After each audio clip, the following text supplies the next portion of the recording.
ഞങ്ങളും ക്രൂശിക്കപ്പെട്ട ക്രിസ്തുവിനെ പ്രസംഗിക്കുന്നു. ദൈവ തിരുനാമത്തിൻ്റെ മഹത്വം ഉണ്ടാകട്ടെ. വിശുദ്ധ ലൂക്കോസിൻ്റെ സുവിശേഷം 16-ാം അധ്യായം 22-ാം വാക്യം മുതൽ, ആ ദരിദ്രൻ മരിച്ചപ്പോൾ ദൂതന്മാർ അവനെ അബ്രഹാമിൻ്റെ മടിയിലേക്ക് കൊണ്ടുപോയി. ധനവാനും മരിച്ചു, അടക്കപ്പെട്ടു. പാതാളത്തിൽ യാതന അനുഭവിക്കുമ്പോൾ മേലോട്ട് നോക്കി ദൂരത്തു നിന്ന് അബ്രഹാമിനെയും അവൻ്റെ മടിയിൽ ലാസറിനെയും കണ്ടു. അബ്രഹാം പിതാവേ, എന്നോട് കനിവുണ്ടാകണമേ. ലാസർ വിരലിൻ്റെ അറ്റം വെള്ളത്തിൽ മുക്കി എൻ്റെ നാവിനെ തണുപ്പിക്കേണ്ടതിന് അവനെ അയക്കണമേ. ഞാൻ ഈ ജ്വാലയിൽ കിടന്ന് വേദന അനുഭവിക്കുന്നു എന്ന് വിളിച്ചു പറഞ്ഞു. ഞാൻ ഈ ജ്വാലയിൽ കിടന്ന് വേദന അനുഭവിക്കുന്നു. അവിടം ജ്വാലയാണ്, അവിടം യാതനയാണ്, അവിടെ തീ പൊള്ളലാണ്, അവിടെ തീ ജ്വാലയാണ്. ഒരിക്കലും കെടാത്ത തീയാണ്, ഒരിക്കലും അടങ്ങാത്ത ജ്വാലയാണ്. ഭയങ്കരമായ പൊറുതിമുട്ടിക്കുന്നതായ ജ്വാലയുടെ ഭീകരതയാണ്. ഞാൻ ഈ ജ്വാലയിൽ കിടന്ന് വേദന അനുഭവിക്കുന്നു. അബ്രഹാം പിതാവേ, എന്നോട് കനിവുണ്ടാകണമേ. മരണത്തിന് ശേഷം ഉള്ള പ്രാർത്ഥനകൾ നിഷ്ഫലമാണ്. സമയം കഴിഞ്ഞുള്ള പ്രാർത്ഥനകൾ അത് പ്രയോജനരഹിതമാണ്. പ്രാർത്ഥനയുണ്ട്, പരിശുദ്ധന്മാരെ പരിചയമുണ്ട്, പരിശുദ്ധന്മാരോടുള്ള പ്രാർത്ഥനയുണ്ട്, എല്ലാം ഉണ്ട്. പക്ഷേ നിഷ്പ്രയോജനമായിപ്പോയി. എന്താണ്? അബ്രഹാം പിതാവേ, എന്നോട് കനിവുണ്ടാകണമേ. ലാസർ വിരലിൻ്റെ അറ്റം വെള്ളത്തിൽ മുക്കി എൻ്റെ നാവിനെ തണുപ്പിക്കേണ്ടതിന് അവനെ അയക്കണമേ. ഞാൻ ഈ ജ്വാലയിൽ കിടന്ന് വേദന അനുഭവിക്കുന്നെന്ന് വിളിച്ചു പറഞ്ഞു. അബ്രഹാം പിതാവേ, അങ്ങയുടെ മടിയിലിരിക്കുന്ന ആ ലാസർ എൻ്റെ വീടിൻ്റെ പടിക്കൽ കിടന്നവനാണ്. അങ്ങനെയെല്ലാം അർത്ഥമുണ്ടായിരിക്കണം ആ പറഞ്ഞതിൽ. ഞാൻ എൻ്റെ വീട്ടിൽ നിന്ന് ഇറങ്ങിപ്പോകുമ്പോഴും ബന്ധപ്പെട്ട് എൻ്റെ 5 സഹോദരന്മാർ ഒരുമിച്ച് ഞങ്ങൾ ബിസിനസ് കാര്യങ്ങൾക്ക് ബന്ധപ്പെട്ട് ഓടുമ്പോഴും, ഞങ്ങൾ വളരെ തിരക്ക് പിടിച്ച ജോലി തിരക്കിൽ ഞങ്ങൾ യാത്ര ചെയ്യുമ്പോഴും എല്ലാം ഓരോ പ്രാവശ്യവും പടിക്കൽ കൂടി കടന്നു പോകുമ്പോഴും കടന്നു വരുമ്പോഴും എല്ലാം ഈ ലാസർ അവിടെ കിടക്കുന്നത് ഞങ്ങൾ കണ്ടിട്ടുണ്ട്. ലാസർ ഞങ്ങളെയും കണ്ടിട്ടുണ്ട്, എന്നെയും കണ്ടിട്ടുണ്ട്, പരിചയമുണ്ട്. ഒന്ന്, ആ ലാസറിനെ ഇങ്ങോട്ട് അയച്ചാൽ ലാസർ അവൻ്റെ വിരലിൻ്റെ അറ്റം വെള്ളത്തിൽ മുക്കി എൻ്റെ നാവിനെ ഒന്ന് തണുപ്പിക്കുമല്ലോ. ഒരു ചെറിയ തണുപ്പ് കിട്ടുമല്ലോ, അല്പം തണുപ്പ്. അയ്യോ, ഞാൻ ഈ ജ്വാലയിൽ കിടന്ന് പൊള്ളുന്നല്ലോ, ഉരുകുന്നല്ലോ, ഞാൻ ജ്വാലയിൽ കിടന്ന് പൊരിയുന്നല്ലോ. അബ്രഹാം പിതാവേ, എന്നോട് കനിവ് തോന്നണമേ. നിലവിളിക്കുകയാണ് പ്രിയപ്പെട്ടവരെ. എന്നാൽ ആ നിലവിളി നിഷ്പ്രയോജനമായിപ്പോയി.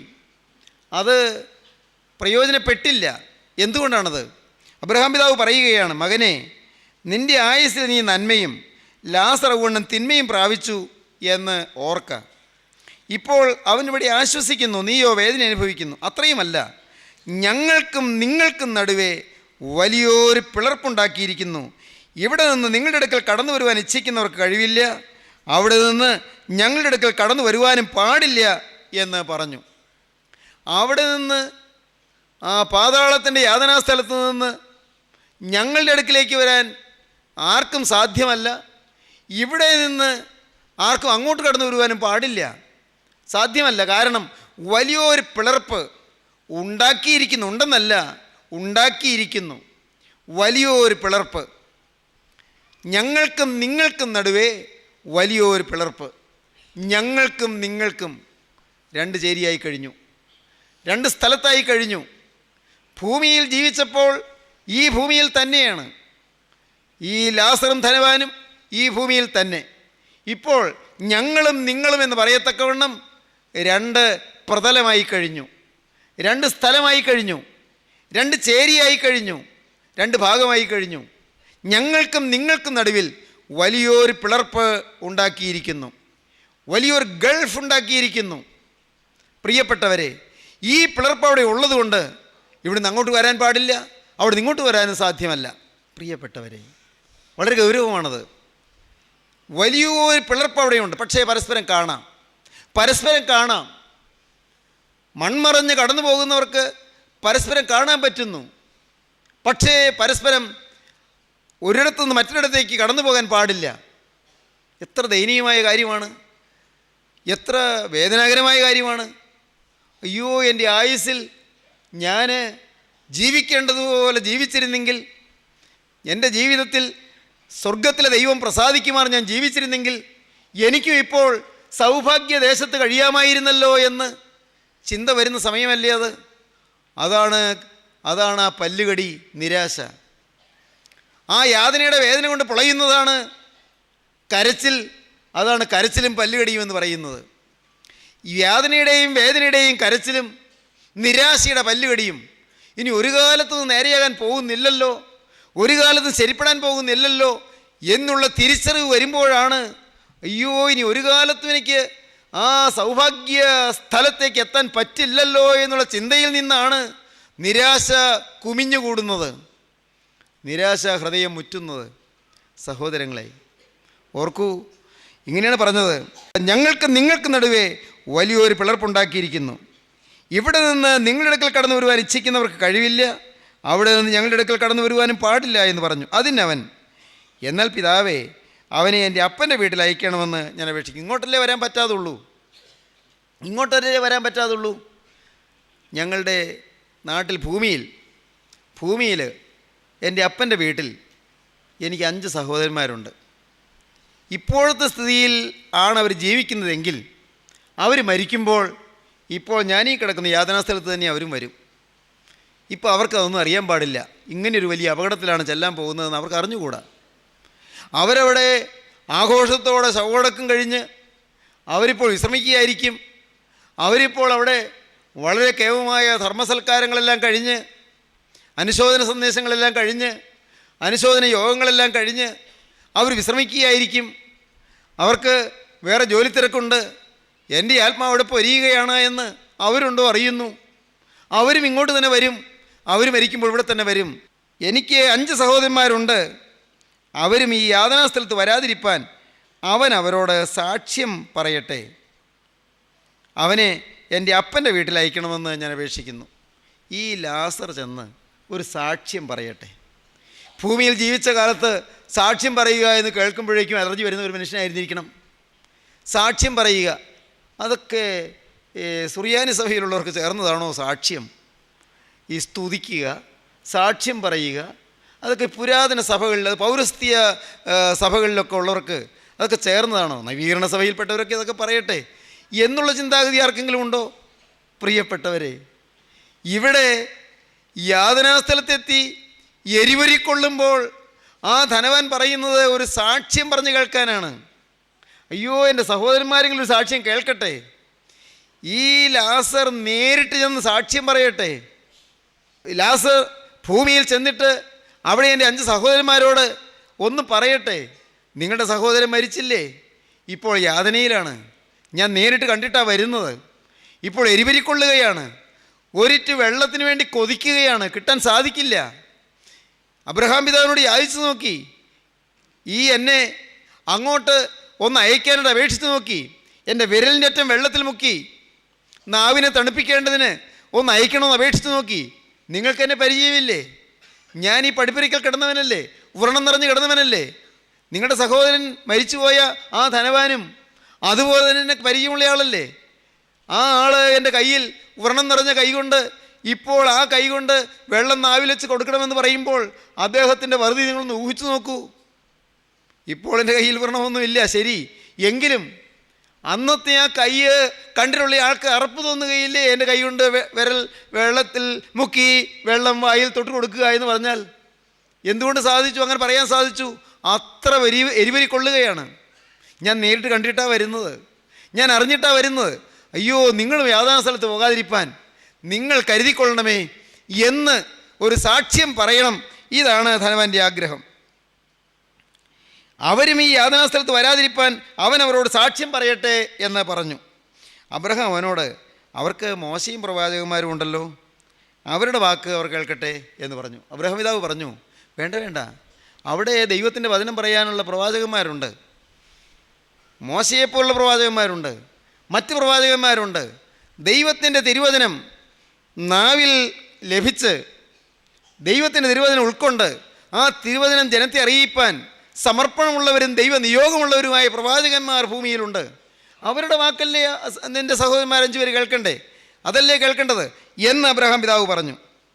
ഉടനെ അവൻ, അല്ലല്ല അബ്രഹാം പിതാവേ, മരിച്ചവരിൽ നിന്നൊരുത്തൻ എഴുന്നേറ്റ് അവരുടെ അടുക്കൽ ചെന്നുവെങ്കിൽ അവർ മാനസാന്തരപ്പെടും എന്ന് പറഞ്ഞു. ഇപ്പോൾ അവിടെയുള്ള പ്രവാചകന്മാരുടെ വാക്ക് കേട്ടാലൊന്നും മനസ്സ് തിരിയുന്നവരല്ല എൻ്റെ സഹോദരന്മാർ. മരിച്ചവരിൽ നിന്ന് ഒരാൾ എഴുന്നേറ്റ് ചെന്നൊരു അത്ഭുതം കണ്ടാൽ മാത്രമേ അവർ മനം തിരിയൂ. അവർ മനം തിരിയാൻ അത്ര എളുപ്പമുള്ള കൂട്ടരല്ല. മരിച്ചവരിൽ നിന്നൊരുത്തൻ എഴുന്നേറ്റ് എന്ന് ഈ അനുഭവ സാക്ഷ്യം പറഞ്ഞാൽ മാത്രമേ അവരെ മനം തിരിയൂ. വലിയ പ്രവചനം കേട്ടാലോ വലിയ പ്രസംഗം കേട്ടാലോ ഒന്നും മനം തിരിയില്ല. അതെല്ലാം ഈ പാവപ്പെട്ട സുവിശേഷകരുടെ വയറ്റിപ്പിഴപ്പിനുള്ള മാർഗമല്ലേ എന്നേ അവർ ചിന്തിക്കൂ. എന്നാൽ മരിച്ചവരിൽ നിന്നൊരുത്തൻ എഴുന്നേറ്റ് ചെന്ന് ഈ ലാസർ മരിച്ചു പോയത് അറിയുകയും മരിച്ചുപോയ ലാസർ മരിച്ചതിനെക്കുറിച്ച് വ്യക്തമായി മനസ്സിലാക്കുകയും ചെയ്തിട്ടുള്ളവർ ലാസർ മരിച്ചവരുടെ കൂട്ടത്തിൽ നിന്ന് തിരിച്ചു എന്ന് പറയുമ്പോൾ അതിനർത്ഥമുണ്ട് എന്നവർക്ക് മനസ്സിലാകും. വലിയൊരു അത്ഭുതമല്ലേ, അങ്ങനെ അവർ മാനസാന്തരപ്പെടും എന്ന് പറഞ്ഞു. പ്രിയപ്പെട്ടവരെ, കാതലായ വിഷയത്തിലേക്ക് വന്നു. എന്താണ് അപ്പോൾ ഈ ധനവാനും എൻ്റെ 5 സഹോദരന്മാർക്കും പറ്റിയ അപകടം? എന്തുകൊണ്ടാണ് അവർ യാതനാസ്ഥലത്ത് പോയത്? മാനസാന്തരപ്പെട്ടില്ല. ദൈവത്തിന് സ്തോത്രം. മാനസാന്തരപ്പെട്ടില്ല. അല്ലല്ല അബ്രഹാം പിതാവേ, മരിച്ചവരിൽ നിന്ന് ഒരുത്തൻ എഴുന്നേറ്റ് അവരുടെ അടുക്കൽ ചെന്നു എങ്കിൽ അവർ മാനസാന്തരപ്പെടുമെന്ന് പറഞ്ഞു. ആ ധനവാനായ മനുഷ്യൻ സമ്പന്നനാണ് എന്നുള്ളത് കൊണ്ടല്ല യാതനാസ്ഥലത്ത് പോയത്. പണക്കാരി യാതനാസ്ഥലത്ത് പോകുമെന്ന് അർത്ഥമില്ല. പണമുണ്ട് എന്നുള്ളത് ഒരു അയോഗ്യതയല്ല. ധനികനാണ് എന്നുള്ളത് ദൈവരാജ്യത്തിൽ പോകുന്നതിന് തടസ്സമല്ല. പ്രിയപ്പെട്ടവരെ, ദരിദ്രന്മാർ മാത്രമേ ദൈവരാജ്യത്തിൽ പോകൂ എന്നില്ല. അനേകർ തെറ്റിദ്ധരിച്ചിരിക്കുകയാണ്. കരുണയുള്ള കർത്താവ് ഒരിക്കൽ ധനാഢ്യനായ യുവാവ് വന്ന് കർത്താവിനോട് നിത്യജീവനെ പ്രാപിപ്പാൻ ഞാൻ എന്താണ് ചെയ്യേണ്ടതെന്ന് ചോദിച്ചപ്പോൾ, നിനക്കുള്ളതൊക്കെയും മറ്റ് ദരിദ്രർക്ക് കൊടുക്കുക, പിന്നെ വന്ന് എന്നെ അനുഗമിക്കുക എന്ന് പറഞ്ഞു. അന്ന് മത്തായിയുടെ സുവിശേഷം 19-ാം അധ്യായം വായിക്കുമ്പോൾ കാണാം, അന്ന് ആ യുവാവിനോട് നമ്മുടെ വാഴ്ത്തപ്പെട്ട കർത്താവ് അവനോട് പറഞ്ഞത് എന്താണ്? നിനക്കുള്ളതൊക്കെയും വിറ്റ് ദരിദ്രർക്ക് കൊടുക്കുക, പിന്നെ വന്ന് എന്നെ അനുഗമിക്കുക എന്നാണ്. കൽപ്പനകളെല്ലാം പാലിക്കുന്നവനാണ്, ദൈവവചനം പ്രമാണിക്കുന്നവനാണ്, 10 കൽപ്പനകളും അച്ചട്ടായി പാലിക്കുന്നവനാണ്. പക്ഷേ അവന് ഒരു ബന്ധനമുണ്ടായിരുന്നു, അവനൊരു അറ്റാച്ച്മെൻ്റ് ഉണ്ടായിരുന്നു, അവനൊരു പറ്റുമാനം ഉണ്ടായിരുന്നു. പണം അവൻ്റെ ഒരു ജീവിതത്തിലെ ബന്ധനമായിരുന്നു. അവൻ നിരാശയോടെ പോകുന്നത് കണ്ടിട്ട്, ദുഃഖിതനായി പോകുന്നത് കണ്ടിട്ട് ശിഷ്യന്മാരോട് കർത്താവ് പറഞ്ഞു, ധനവാൻ ദൈവരാജ്യത്തിൽ പോകുന്നതിനേക്കാൾ ഒട്ടകം സൂചിക്കുഴി കടക്കുന്നതാകുന്നു എളുപ്പം. ധനവാൻ ദൈവരാജ്യത്തിൽ കടക്കുന്നതിനേക്കാൾ ഒട്ടകം സൂചിക്കുഴയുടെ കടക്കുന്നതാകുന്നു എളുപ്പമെന്ന് പറഞ്ഞു. എന്നാൽ ശിഷ്യന്മാർ അമ്പരന്നു, അത്ഭുതപ്പെട്ടു. എന്നാൽ രക്ഷിക്കപ്പെടുവാൻ ആർക്ക് കഴിയുമെന്ന് ശിഷ്യന്മാർ ചോദിച്ചു. ഉടനെ കർത്താവ് പറയുകയാണ്, മക്കളെ, സമ്പന്നരായി എന്നുള്ളത് കൊണ്ടല്ല, അല്ല, ദൈവരാജ്യത്തിൽ പോകില്ല എന്ന് പറഞ്ഞത് സമ്പന്നരായതുകൊണ്ടല്ല. ധനത്തിൽ ആശ്രയിക്കുന്നവർ ദൈവരാജ്യത്തിൽ കിടക്കുകയില്ല, സമ്പത്തിൽ ആശ്രയിക്കുന്നവർ ദൈവരാജ്യത്തിൽ കിടക്കുകയില്ല. മർക്കോസിന് സുവിശേഷവും ലൂക്കോസിന് സുവിശേഷവും മത്തായിയുടെ സുവിശേഷവും ഒരുമിച്ച് ചേർത്ത് ഈ ഭാഗം വായിക്കുമ്പോൾ അപ്പോൾ കാണാം, വ്യക്തമായിട്ട് നമ്മുടെ കർത്താവ് പറയുന്നു, സമ്പത്തിൽ ആശ്രയിക്കുന്നവർ ദൈവരാജ്യത്തിൽ കിടക്കുകയില്ല എന്ന്. ധനമുണ്ട് എന്നുള്ളത് കൊണ്ട് ദൈവരാജ്യത്തിൽ പോകുന്നതിന് തടസ്സമല്ല. പക്ഷേ സമ്പത്തിൽ ആശ്രയിച്ചാൽ അത് ദൈവരാജ്യത്തിൽ പോകുന്നതിന് തടസ്സമായി തീരും. എന്തിലാണോ എൻ്റെ ആശ്രയം അത് എൻ്റെ വിഗ്രഹമാണ്. എൻ്റെ ഭാര്യയിലാണോ എൻ്റെ ആശ്രയം, ഭാര്യ എൻ്റെ വിഗ്രഹമാകും. എൻ്റെ തൊഴിലിലാണോ, എൻ്റെ ജോലിയിലാണോ, എൻ്റെ വരുമാനത്തിലാണോ, എൻ്റെ ശമ്പളത്തിലാണോ, അതിലാണോ എൻ്റെ ആശ്രയം, അത് എൻ്റെ വിഗ്രഹമായി തീരും. പ്രിയപ്പെട്ടവരെ, എൻ്റെ വീട്ടിലാണോ എൻ്റെ ആശ്രയം, അത് എൻ്റെ വിഗ്രഹമായി തീരും. എൻ്റെ മക്കളിലാണോ എൻ്റെ ആശ്രയം, മക്കൾ വിഗ്രഹമായി തീരും. ഒന്നും വിഗ്രഹമാകരുത്, ഒന്നിലും ആശ്രയിച്ചു പോകരുത്. എനിക്ക് ആശ്രയിപ്പാൻ ഒരേ ഒരു സ്ഥലം മാത്രം, അത് ഗോകുൽത്തായിലെ തിരുവിലാവു മാത്രം, അത് കരുണയുള്ള കർത്താവിൻ തൃപ്പാദം മാത്രം, അത് യേശുവിൻ്റെ ജയമുള്ള സ്ലീവായുടെ ചുവട് മാത്രം, യേശുക്രിസ്തുവിൻ്റെ കുരിശൻ ചുവട്ടിൽ മാത്രം. പ്രിയപ്പെട്ടവരെ, മറ്റൊരിടത്തും ആശ്രയിച്ചു പോകരുത്, മറ്റാരെയും ആശ്രയിച്ചു പോകരുത്. മനുഷ്യനിൽ ആശ്രയിക്കുന്നതിനേക്കാൾ യഹോവയിൽ ആശ്രയിക്കുന്ന നല്ലത്, പ്രഭുക്കന്മാരെ ആശ്രയിക്കുന്നതിനേക്കാൾ യഹോവയിൽ ആശ്രയിക്കുന്ന നല്ലത്. ആരിലും ആശ്രയിക്കാതെ യഹോവ മാത്രം ആശ്രയമാക്കിക്കൊള്ളുക. ദൈവം മാത്രം ശരണമാക്കിക്കൊള്ളുക, യഹോവയിൽ തന്നെ രസിച്ചു കൊള്ളുക, ദൈവത്തിൽ മാത്രം ആശ്രയം വയ്ക്കുക. ഇവിടെ ധനികനായി എന്നുള്ളതല്ല അവൻ്റെ തടസ്സമായത്, അവൻ മാനസാന്തരപ്പെട്ടില്ല എന്നുള്ളതാണ്. വളരെ ഗൗരവമേറിയൊരു വിഷയത്തിലേക്ക് നാം ഇതാ വന്നു ചേരുകയാണ്. ഞാൻ മാനസാന്തരപ്പെട്ടില്ലെങ്കിൽ ഞാൻ നശിച്ചു പോകുമെന്ന് തിരുവചനം പറയുന്നു. ലൂക്കോസിൻ്റെ സുവിശേഷം 13-ാം അധ്യായം 3-ാം വാക്യവും 13-ാം അധ്യായം 5-ാം വാക്യവും വായിക്കുമ്പോൾ ഒരേ വാക്യം കാണാം. അല്ലല്ല, മാനസാന്തരപ്പെടാഞ്ഞാൽ നിങ്ങളെല്ലാവരും അങ്ങനെ തന്നെ നശിച്ചു പോകും എന്ന് ഞാൻ നിങ്ങളോട് പറയുന്നു. നമ്മുടെ കർത്താവ് പറഞ്ഞതാണ്, മാനസാന്തരപ്പെടാഞ്ഞാൽ നിങ്ങളെല്ലാവരും അങ്ങനെ തന്നെ നശിച്ചു പോകും. അപ്പോസ്തലപ്രവൃത്തിയുടെ പുസ്തകം 17-ാം അധ്യായം 30-ാം വാക്യത്തിൽ ഇങ്ങനെയാണ് നാം കാണുന്നത്. എന്നാൽ അറിയായ്മയുടെ കാലങ്ങളെ ദൈവം ലക്ഷ്യമാക്കാതെ ഇപ്പോൾ എല്ലായിടത്തും എല്ലാവരും മാനസാന്തരപ്പെടണമെന്ന് മനുഷ്യരോട് കൽപ്പിക്കുന്നു. മാനസാന്തരപ്പെടുക എന്നുള്ളത് ദൈവത്തിൻ്റെ കൽപ്പനയാണ്, മാറ്റമില്ലാത്ത കൽപ്പനയാണ്. ദൈവം ആജ്ഞാപിക്കുന്നു. എന്താണ് ആജ്ഞാപിക്കുന്നത്? എല്ലായിടത്തും എല്ലാവരും മാനസാന്തരപ്പെടണമെന്ന് ദൈവം മനുഷ്യരോട് കൽപ്പിക്കുന്നു. ഈ വിഷയം നമുക്കല്പം വിശദമായി ചിന്തിക്കേണ്ടതുണ്ട്. എല്ലാവരും മാനസാന്തരപ്പെടണം. മാനസാന്തരം, റിപ്പൻറ്റ് എന്നാണ് ഇംഗ്ലീഷിൽ പറഞ്ഞിരിക്കുന്നത്. റിപ്പൻറ്റ് എന്ന് പറഞ്ഞിരിക്കുന്ന ആ വാക്ക്, ഇംഗ്ലീഷിൽ പറഞ്ഞിരിക്കുന്ന ആ വാക്ക്, മാനസാന്തരപ്പെടുക എന്ന് മലയാളത്തിൽ തർജ്ജമ ചെയ്തിരിക്കുന്ന ആ വാക്ക്, അതിൻ്റെ ശരിയായ അർത്ഥം അത് മനസ്സ് പരിവർത്തനം പ്രാപിക്കുക എന്നാണ്, മനസ്സിന് മാറ്റം വരിക എന്നാണ്. To change the mind, to change the heart, മനസ്സ് മാറുക, ഹൃദയം മാറുക എന്നാണ്. അതിന് ഗ്രീക്ക് ഭാഷയിൽ അതിൻ്റെ മൂലത്തിലുള്ള വാക്ക് മെറ്റനോസ് എന്നാണ്. മെറ്റനോസ് എന്ന് പറഞ്ഞാൽ ടു ഹാവ് അനദർ മൈൻഡ് എന്നാണ് എൻ്റെ അർത്ഥം. മറ്റൊരു മനസ്സുള്ളവനായി തീരുക, വേറൊരു ഹൃദയമുള്ളവനായി തീരുക. ടു ഹാവ് അനദർ മൈൻഡ്, മറ്റൊരു മനസ്സുള്ളവനായി തീരുക. എന്താണ് പറഞ്ഞത്? മെറ്റനോസ്, ടു ഹാവ് അനദർ മൈൻഡ്. വേറൊരർത്ഥം ടു ചേഞ്ച് ദ മൈൻഡ്, മനസ്സ് ചേഞ്ച് ചെയ്യുക, മനസ്സ് പരിവർത്തന വിധേയമാകുക, മനസ്സ് മാറുക. ദൈവത്തിൻ്റെ വലിയ നാമം മഹത്വപ്പെടട്ടെ. നിങ്ങൾ കേട്ടിട്ടുണ്ടോ എന്ന് എനിക്ക് അറിഞ്ഞുകൂടാ. തമിഴ്നാടിനെ ഞെട്ടിപ്പിച്ച ഒരു ഭീകരനായിരുന്നു ജംബുലിംഗ നാടാർ. അക്കാലത്ത് തമിഴ്നാടിൻ്റെ തെക്കൻ പ്രദേശങ്ങൾ ഈ ജംബുലിംഗ നാടാറുടെ പേര് കേൾക്കുമ്പോൾ കിടിലം കൊണ്ടിരുന്നു, ഭയപ്പെട്ടിരുന്നു. എത്രയോ കൊലപാതകങ്ങളാണ് ആ ഭീകരനായ കൊള്ളത്തലവൻ നടത്തിയത്. ആൾമാറാട്ടം നടത്തിയിരുന്നു, വലിയ കൊള്ളകൾ നടത്തിയിരുന്നു, അനേകം പേരെ കൊന്നിരുന്നു, അനേകം സ്ത്രീകളുടെ അഭിമാനം നശിപ്പിച്ചിരുന്നു, അവരെ അപമാനിച്ചിരുന്നു, ബലാത്കാരം ചെയ്തിരുന്നു. ആ സ്ത്രീയുടെ ഭർത്താവിനെ നേരെ കൺമുമ്പിൽ നിർത്തിയിട്ട് അവൻ കാണുക സ്ത്രീകളെ നശിപ്പിച്ചിരുന്നു. പ്രിയപ്പെട്ടവരെ, ഭീകരനായ കൊള്ളത്തലവനെ പിടിക്കാൻ അന്നത്തെ തമിഴ്നാട് സർക്കാർ നോക്കിയിട്ട് സാധിച്ചില്ല. അന്ന് ഈ ജംബുലിംഗ നാടാറെ പിടിച്ച് കൊടുക്കുന്നവർക്ക്, ജീവനോടെയോ കൊന്നോ കൊടുക്കുന്നവർക്ക് വലിയ തുക സമ്മാനം നൽകുന്നതാണ് എന്ന് പത്രത്തിൽ പരസ്യങ്ങൾ നടക്കുകയുണ്ടായി. പക്ഷേ നടന്നില്ല. അന്നത്തെ പോലീസ് ഉദ്യോഗസ്ഥർ പോലും അവനെ ഭയന്ന് കഴിഞ്ഞിരുന്നു. എന്നാൽ ആ കാലത്ത് ഏമി കാർമൈക്കിൾ എന്ന് പറയുന്ന കർത്താവായ യേശുക്രിസ്തുവിൻ്റെ വേലക്കാരിയായി വിദേശത്ത് നിന്ന് വന്ന് ഇന്ത്യയിൽ താമസിക്കുന്ന, തമിഴ്നാട്ടിൽ താമസിച്ച് വേല ചെയ്യുന്ന ഒരു ദൈവദാസി ഉണ്ടായിരുന്നു. ആ ദൈവദാസിയുടെ കൂടെ കുറേ ദൈവമക്കളും ഉണ്ടായിരുന്നു. എല്ലാവരും സിസ്റ്റേഴ്സാണ്, എല്ലാവരും സഹോദരികളാണ്, എല്ലാവരും ദൈവ വേലക്കാരാണ്. അവർ അവിവാഹിതരായ ആ സ്ത്രീജനങ്ങൾ അവരവിടെ ഒരു വാടക വീട്ടിൽ താമസിച്ചുകൊണ്ട് ഭവനങ്ങൾ സന്ദർശിക്കും, സാധുക്കൾക്ക് സഹായം കൊടുക്കും, രോഗികളെ ശുശ്രൂഷിക്കും, രോഗികൾക്ക് ചികിത്സ ചെയ്യും. വളരെ കഷ്ടപ്പെട്ട് കർത്താവിൻ്റെ വേല ചെയ്തുകൊണ്ട് അവിടെ താമസിക്കുന്ന കാലം, ഒരു ദിവസം പകലത്തെ ശുശ്രൂഷയെല്ലാം കഴിഞ്ഞ് ഗ്രാമങ്ങൾ സന്ദർശിച്ച് തളർന്ന് വിവശരായി അവർ താമസിക്കുന്നിടത്ത് ഏമി കാർമൈക്കിൾ മദാമ്മയും കൂട്ടുകാരും കൂടി വന്ന് അവർ ഭക്ഷണം തയ്യാറാക്കുന്നതിന് മുൻപ് അല്പനേരം പ്രാർത്ഥിക്കാമെന്ന് വിചാരിച്ച് അവരുടെ മുറിയിലിരുന്നു.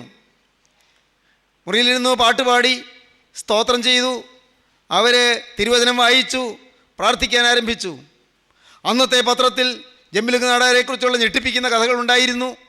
ജംബുലിംഗ നാടാറെ പിടിച്ചു കൊടുക്കുന്നവർക്ക് വലിയ തുക സമ്മാനം കൊടുക്കുന്നതാണെന്നുള്ള വാർത്ത പിന്നെയും വന്നിരുന്നു. മദാമ്മ പ്രാർത്ഥിച്ചപ്പോൾ, എയ്മി കാർമൈക്കിൾ പ്രാർത്ഥിച്ചപ്പോൾ പറഞ്ഞു, കർത്താവേ, ജംബുലംഗ നാടാറെ നീ സ്നേഹിക്കുന്നല്ലോ, ആ കൊള്ളത്തലവനെയും നീ സ്നേഹിക്കുന്നല്ലോ, അവനൊരു മാനസാന്തരം നൽകണമേ, അവനൊരു പശ്ചാത്താപം നൽകണമേ. പ്രാർത്ഥിച്ചു. പ്രിയപ്പെട്ടവരെ, എല്ലാവരും കണ്ണടച്ച് പ്രാർത്ഥിച്ചുകൊണ്ടിരിക്കുകയാണ്. പെട്ടെന്ന് ഇതാ ഒരു വലിയ ഞെട്ടിപ്പിക്കുന്ന ശബ്ദം. മുകളിൽ നിന്ന് ആരോ താഴോട്ട് ചാടി. മുകളിൽ പലകകൾ കൂട്ടിയിട്ടിട്ടുണ്ട്. പലക ഒന്ന് നീക്കിയിട്ട് ഒരാൾ താഴോട്ട് ചാടി. നോക്കിയപ്പോൾ ജംബുലംഗ നാടാറാണ്. എല്ലാവരും ഞെട്ടിപ്പടഞ്ഞ് എഴുന്നേറ്റു. വിറച്ചുകൊണ്ട്, എല്ലാവരും ഭയന്ന് കിടിലം കൊണ്ട് വിറച്ചുകൊണ്ട് നിന്നു. അവൻ പറഞ്ഞു, ഞാൻ ജംബുലംഗ നാടാറാണ്. അവർ ഭയന്ന് മിണ്ടാൻ വയ്യാതെ നിൽക്കുകയാണ്, സ്തംഭിച്ച് നിൽക്കുകയാണ്. ഞാൻ ഇപ്പോൾ വന്നത് നിങ്ങളെ കൊല്ലാനല്ല, ഇപ്പോൾ ഞാൻ ഇങ്ങോട്ട് ഇറങ്ങി വന്നത് നിങ്ങളെ ഉപദ്രവിക്കാനല്ല. പക്ഷേ എൻ്റെ ഉദ്ദേശം അതായിരുന്നു. ഇവിടെ സുന്ദരിമാരായ സ്ത്രീകൾ, യുവതികളുണ്ട് എന്ന് മനസ്സിലായി. അവരെ നശിപ്പിക്കണം. നിങ്ങൾക്ക് വിദേശത്ത് നിന്ന് രൂപ ഉണ്ടെന്ന് മനസ്സിലായി. അത് കവർന്നു കൊണ്ടുപോകണം. അതിനായിട്ടാണ് ഞാൻ വന്നത്. ഞാൻ ഇവിടെ മുകളിലിരിക്കുകയായിരുന്നു. എന്നാൽ ഇപ്പോൾ ആരോ എൻ്റെ പേര് പറഞ്ഞു. എന്നെ ആരോ സ്നേഹിക്കുന്ന കാര്യം പറഞ്ഞു. ആരാണ് എന്നെ സ്നേഹിക്കുന്നത്? എന്നെ സ്നേഹിക്കാൻ ആരെങ്കിലും ഉണ്ടോ? അതാമ പറഞ്ഞു, യേശു നിന്നെ സ്നേഹിക്കുന്നു. ആരാണ് ഈ യേശു? യേശു ജീവനുള്ള ദൈവത്തിൻ്റെ ഏകജാതനായ പുത്രൻ തമ്പുരാനാണ്. ഈ യേശു എവിടെയുണ്ട്? യേശു ക്രിസ്തു ക്രൂസിൽ മരിച്ചു, പക്ഷേ ജീവിക്കുന്നു. യേശു ഇപ്പോൾ ഈ മുറിയിലുണ്ട്. എവിടെ? ഈ മുറിയിൽ ഞാൻ കാണുന്നില്ലല്ലോ. ഉണ്ട്, ഇവിടെയുണ്ട്. ഞങ്ങൾ ആ യേശുവിനോട് ചേർന്നാണ് നിൽക്കുന്നത്. ആ യേശുവിനെക്കുറിച്ച് പറയാനും യേശുവിൻ്റെ സ്നേഹം എല്ലാവർക്കും കൊടുക്കാനുമാണ് ഞങ്ങൾ വിദേശത്ത് നിന്ന് ഇവിടെ വന്ന് താമസിക്കുന്നത്. പ്രിയപ്പെട്ടവരെ, ആ മനുഷ്യൻ അവിടെ ഇരുന്നു. മദാമാവിനോട് സുവിശേഷം പറഞ്ഞു. ഏതാനും സമയം യേശുക്രിസ്തുവിൻ്റെ ക്രൂശ് മരണത്തെക്കുറിച്ച്, തിരുരക്തത്തിൻ്റെ അത്ഭുത ശക്തിയെക്കുറിച്ച്, പാപിയുടെ രൂപാന്തരത്തിന് വേണ്ടി അധ്വാനിക്കുന്ന ദൈവസ്നേഹത്തെക്കുറിച്ച്, ക്രൂശിൽ ചൊരിഞ്ഞ തിരുരക്തം സകല പാപവും പൊക്കി ശുദ്ധീകരിക്കുമെന്ന് മാതാമ ദൈവത്തിൻ്റെ ആത്മാവിൻ്റെ നിറവിൽ സുവിശേഷത്തിൻ്റെ സത്യങ്ങൾ ആ കൊള്ളത്തലവന് പറഞ്ഞു കൊടുത്തു. കുറേ നേരം കഴിഞ്ഞു. അവനങ്ങ് ഏങ്ങലടിച്ച് കരയാൻ തുടങ്ങി. എന്നെ സ്നേഹിക്കുന്ന ക്രിസ്തു, എന്നെ സ്നേഹിക്കുന്ന ക്രിസ്തു, എന്നെയും ക്രിസ്തു സ്നേഹിക്കുന്നു. അവൻ ഏങ്ങലടിച്ച് കരയാൻ തുടങ്ങി. പ്രിയപ്പെട്ടവരെ, ചുരുക്കി പറയട്ടെ, അവൻ കരഞ്ഞുകൊണ്ടിരിക്കുമ്പോൾ മദാം അവന് പ്രാർത്ഥന ചൊല്ലിക്കൊടുത്തു. അവൻ്റെ ജീവിതം ക്രിസ്തുവിൻ്റെ കരങ്ങളിലേക്ക് കൊടുത്തുകൊണ്ടുള്ള പ്രാർത്ഥന ചൊല്ലിക്കൊടുത്തു. ക്രിസ്തുവിനെ കൈക്കൊള്ളാൻ അവന് പ്രേരണ കൊടുത്തു, ഉപദേശം കൊടുത്തിട്ട് പ്രാർത്ഥന ചൊല്ലിക്കൊടുത്തു. അവൻ ഏങ്ങലടിച്ച് കരഞ്ഞുകൊണ്ട് പ്രാർത്ഥന ചൊല്ലി. പ്രിയപ്പെട്ടവരെ, അന്ന് അവൻ സമാധാനത്തോടെ അവിടെ നിന്ന് ഇറങ്ങിപ്പോയി. പിറ്റേന്ന് പോലീസ് സ്റ്റേഷനിൽ ചെന്ന് അവൻ ഹാജരായി. പോലീസുകാർ അവനെ കണ്ട് ഞെട്ടി വിറച്ചു. പോലീസ് സ്റ്റേഷൻ ആക്രമിക്കാൻ വന്നതാണെന്ന് വിചാരിച്ചു. അവൻ പറഞ്ഞു, ഞാൻ നിങ്ങളെ ആക്രമിക്കാൻ വന്നതല്ല, ഞാൻ നിങ്ങളെ ഉപദ്രവിക്കാൻ വന്നതല്ല. ഇന്നലെ രാത്രി 11 മണിക്ക് ഞാൻ പഴയ മനുഷ്യൻ മരിച്ചു. ഞാനൊരു പുതിയ മനുഷ്യനാണ്. ഞാനിന്നൊരു പുതിയ മനുഷ്യനാണ്. ഞാൻ ഇപ്പോൾ വന്നത് എന്നെ നിങ്ങൾക്ക് തരാനാണ്. നിങ്ങൾക്കെൻ്റെ കയ്യിൽ ആമം വയ്ക്കാം, നിങ്ങൾക്കെന്നെ വിസ്തരിക്കാം, നിങ്ങൾക്കെന്നെ ശിക്ഷിക്കാം. പക്ഷേ ഇപ്പോൾ എൻ്റെ ഹൃദയത്തിൽ യേശുവുണ്ട്. ഹല്ലേലൂയ, ദൈവത്തിന് സ്തോത്രം. ദൈവമക്കളെ, ഇതാണ് മാനസാന്തരം. പഴയത് മരിച്ചു. നിങ്ങൾക്ക് എത്ര പേർക്ക് ഈ അനുഭവമുണ്ട്? അറിയായ്മയുടെ കാലങ്ങളെ ദൈവം ലക്ഷ്യമാക്കാതെ ഇപ്പോൾ എല്ലായിടത്തും എല്ലാവരും മാനസാന്തരപ്പെടണമെന്ന് ദൈവം മനുഷ്യരോട് കൽപ്പിക്കുന്നു. സ്നേഹിതരെ, ദൈവത്തിൻ്റെ കൽപ്പന അതാണ്. എല്ലാവരും മാനസാന്തരപ്പെടുവീൻ. അതിന് നിങ്ങൾ സഭ മാറണ്ട, സമുദായം മാറണ്ട, മതം മാറണ്ട, ജാതി മാറണ്ട, പള്ളി മാറണ്ട, ഇടവക മാറണ്ട. പ്രിയപ്പെട്ടവരെ, കക്ഷി മാറണ്ട, നിങ്ങളുടെ വീട് മാറണ്ട. പ്രിയപ്പെട്ടവരെ, നിങ്ങളുടെ ജീവിതത്തിൽ ഒന്ന് മാത്രം, ഹൃദയം മാറും. ക്രിസ്തു നിങ്ങളുടെ ഹൃദയം മാറ്റും. മനസ്സ് മാറും. ക്രിസ്തു നിങ്ങളുടെ മനസ്സ് മാറ്റും. ക്രിസ്തു നിങ്ങളുടെ ഹൃദയത്തിലേക്ക് എഴുന്നള്ളി വരും. അന്ധകാരം നിറഞ്ഞ് നിങ്ങളുടെ ജീവിതത്തിലേക്ക് യേശു ക്രിസ്തു എഴുന്നള്ളി വരും. അവൻ നിങ്ങളെ അനുഗ്രഹിക്കും. അവൻ്റെ കരം നിങ്ങളുടെ ശിരസിൽ വയ്ക്കും. ഇപ്പോൾ നമുക്ക് നമ്മെ തന്നെ സമർപ്പിക്കാം. യേശുവിനോട് വാക്ക് പറയാം. യേശുവേ, ഇന്നു മുതൽ ഞാൻ പുതിയ സൃഷ്ടി. എൻ്റെ നാഥ, ഇന്നു മുതൽ ഞാൻ നിന്റെ വക. നമുക്ക് സമർപ്പിക്കാം, നമുക്ക് പ്രാർത്ഥിക്കാം. കാരുണ്യവാനെ, ഈ വചനം കേട്ട് എല്ലാവരെയും തൊടണമേ. എല്ലാവരുടെയും ശിരസിൽ ആണിപ്പാടിൽ കരം വെക്കണമേ.